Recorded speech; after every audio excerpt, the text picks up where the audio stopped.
বিলাসবহুল hotel the Oberoi রাজকর প্লেসের চত্বরে হঠাৎ বাঘের দেখা মেলায় তীব্র চাঞ্চল্য ছড়িয়েছে পর্যটক ও স্থানীয়দের মধ্যে। ঘটনাটি ঘটেছে ভোরের দিকে, যখন হোটেলের কর্মীরা প্রথম বাঘটিকে দেখতে পান বলে জানা গিয়েছে।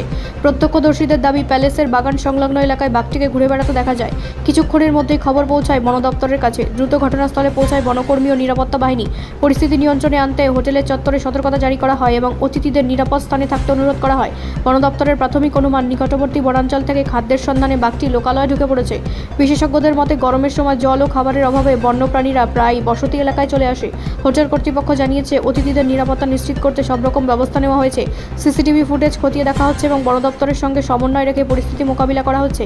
এদিকে এই ঘটনায় একদিকে যেমন আতঙ্ক ছড়িয়েছে, তেমনই বহু মানুষের মধ্যে কৌতূহল তৈরি হয়েছে। সামাজিক মাধ্যমে ছড়িয়ে পড়েছে বাঘটির ছবি, ভিডিও, যা দ্রুত ভাইরাল হয়েছে।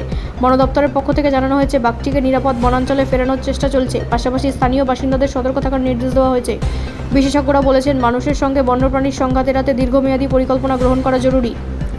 ব্যুরো রিপোর্ট, রাষ্ট্রীয় প্রসার বাংলা।